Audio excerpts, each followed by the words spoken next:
Colorado doesn't just bring life, it also brings a shot of adventure.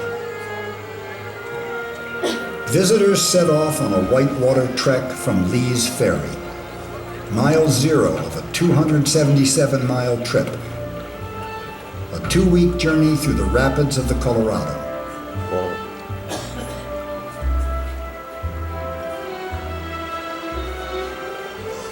Early attempts to travel this river by boat often met with disaster. With water speeds up to 25 miles an hour, more than one expedition ended in tragedy. But today, it's the adventure of a lifetime.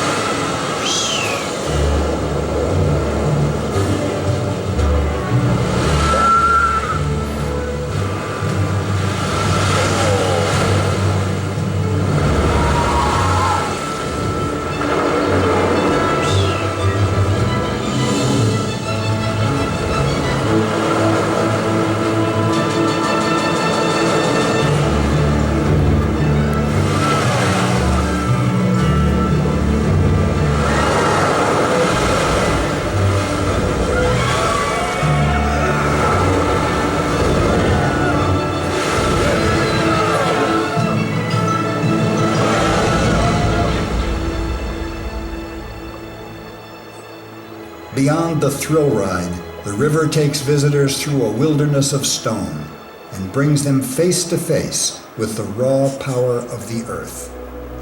It's no wonder Grand Canyon is one of the most studied geological landscapes in the world. Naturalist John Burroughs once called it a divine abyss, a place to look into the earth as through a mighty window. And geologists like Dr. Carl Karlstrom come here to do the looking, here on the edge of time.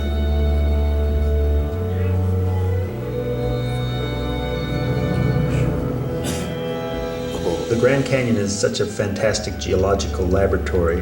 It's a story written into stone. That's why geologists like me are so fascinated by it. There's hardly any better place to understand processes of geology.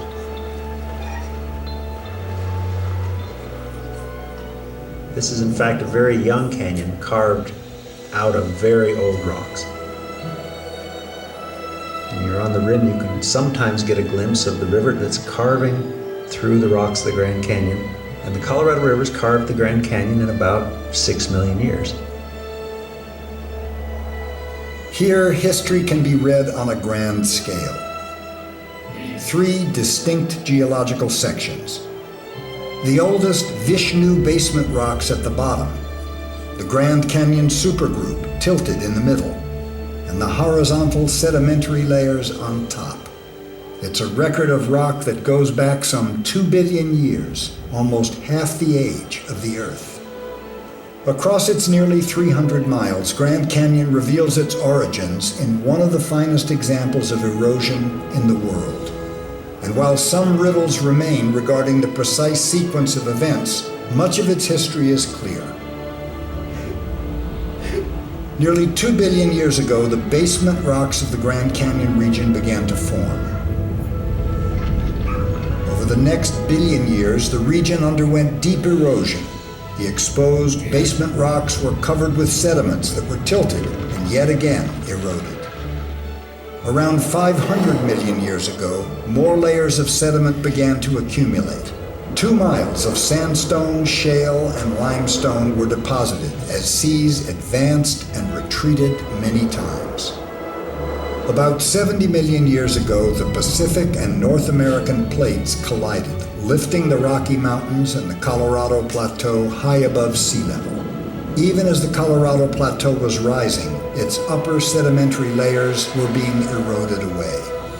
By 5 million years ago, the Colorado River formed, carrying sediment from the Rocky Mountains to the Gulf of California, carving the Grand Canyon we know today.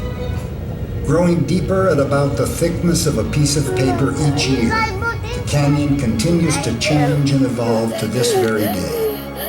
Visible proof of the power of erosion.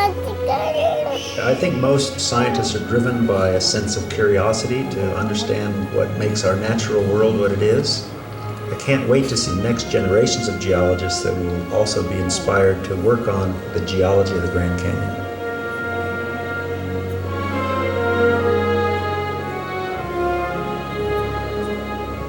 Of its nearly 5 million visitors annually, Grand Canyon draws a multitude of artists from around the world.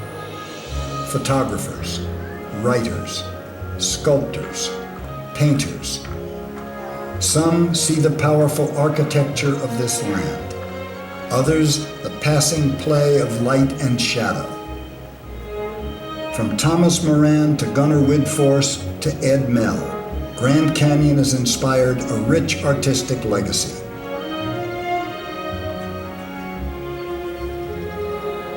Betsy Popp is an artist in residence at the park.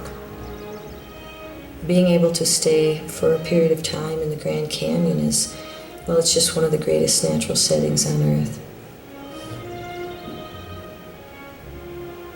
The light can filter in through the canyon, and the different colors that it can intensify, the huge clouds that can come by and cast something into a shadow and leave something right next to it in bright light. It's an ever-changing palette of light and color, and it truly is an amazing experience for an artist to even attempt to recreate what they've experienced on any kind of canvas or in any medium.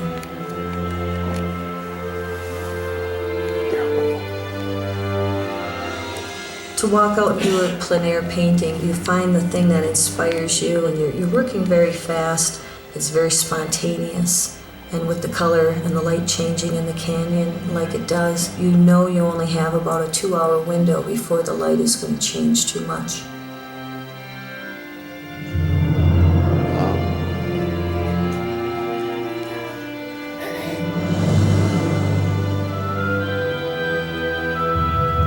Spectacular as it is, Grand Canyon is more than rock and river. It's alive, with more than 2,000 species of plants and animals, and some of them are endangered. At the Vermilion Cliffs, just northeast of the park, a team of naturalists from the Peregrine Fund and its partners, led by Chris Parrish, is on an important mission. They are working on the reintroduction program for the California condor, one of the rarest birds in the world. Only decades ago, there were fewer than 24. Now, through captive breeding, this endangered species is being brought back in northern Arizona. Part of this effort in the recovery program is getting the birds out into the wild and monitoring them to identify what the threats are. The team tags them and takes blood samples. With the recovery effort like this, each next step seems insurmountable, and then as soon as it's achieved, you quickly tuck that away in the filing cabinet and look to see what's the next step. Today, California condors can often be seen soaring on the thermals over the park. There's nothing that affects you as deeply as seeing the birds fly over you. You're looking out over the Grand Canyon. It is a great preservation story for the park, but it's not the only one. There are almost 400 species of birds and mammals, 70 species of reptiles, amphibian, and fish. With several ecosystems and 5 of the 7 major life zones, Grand Canyon offers a surprising biological diversity. From fir forests to desert scrub, nearly 2,000 species of plants thrive in this ecological refuge. It's a sanctuary for a huge range of creatures: deer and mountain lions, elk and bighorn sheep, hawks and swallows. For all of them, this canyon is a refuge. A place to be protected through the years.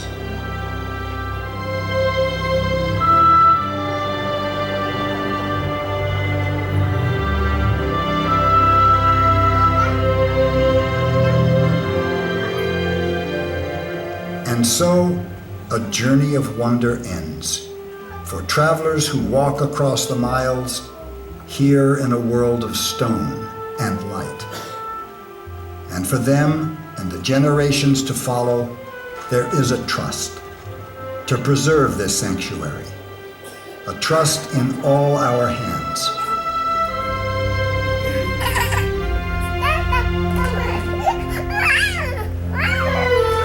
Immense and intimate, wild beyond the imagination.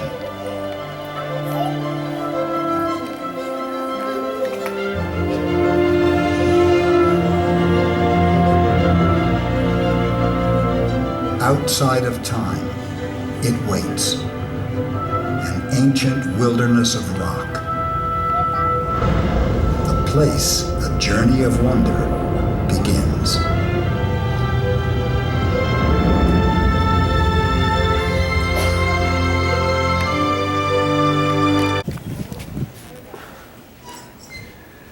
I don't know if he's ready for this or not. He's just interested in eating his banana, it looks like. But there's the canyon rim. There's a little trail over here. It says Canyon Rim here. I'm at the visitor center. There's lots of hustle and bustle around here. The buses are that way.